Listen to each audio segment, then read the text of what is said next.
Shalom, saya mau bertanya Pak.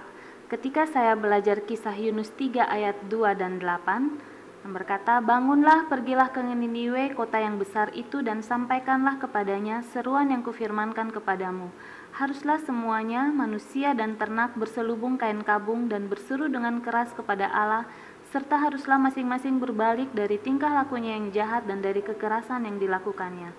Apa makna teologis dari perkabungan ternak di ayat ini, Pak? Karena sangat tidak logis kalau binatang bisa meresponi Injil yang diberitakan oleh Yunus. Terima kasih, Pak.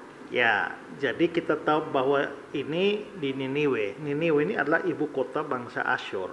Ya, ibu kota bangsa Asyur. Bangsa Asyur itu adalah satu bangsa yang menghancurkan kerajaan Israel. Itu kira-kira Iran, Irak sekarang itu ya. Bangsa Asyur, Assyria. Nah, jadi ini bukan bangsa Israel.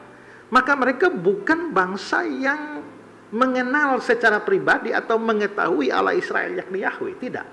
Nah, tapi karena kejahatan mereka salah satunya adalah menghancurkan Israel, maka Tuhan akan menghakimi mereka. Maka Yunus dikirim ke sana untuk memberitakan firman kepada mereka. Jadi itu Yunus sedang pergi ke luar negeri, ya, pergi ke luar negeri. Jadi misionaris pertama ke luar negeri itu Yunus, ya. Nah, disuruh ke sana. Lah, pada waktu itu kan ini khotbah Yunus juga aneh. Itu tidak ada berita baik. Injil itu maksudnya kabar baik ya. Tapi kalau baca baik-baik kitab Yunus, tidak ada kabar baik, itu kabar buruk. 40 hari lagi Tuhan akan tunggang balikan Niniwe. Ya. Tapi rupanya dengan kabar buruk begitu mereka sadar bahwa wah, ini mereka akan dihukum. Ya, mereka akan dihukum. Tapi ingat bahwa mereka bukan tidak percaya atau mereka bukan penyembah Yahweh. Ya. Mereka ini orang kafir.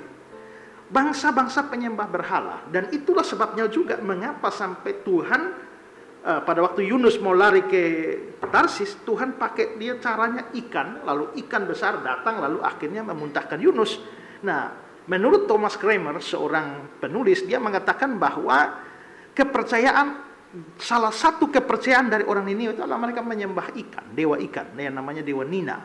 Nah, kalau mereka menyembah dewa ikan, bayangkanlah tiba-tiba satu hari ada ikan, ya, ada ikan besar muncul di pantai Niniwe lalu memuntahkan satu orang keluar. Wah, ini pasti utusan dewa nih, utusan dewa Nina ini, ya.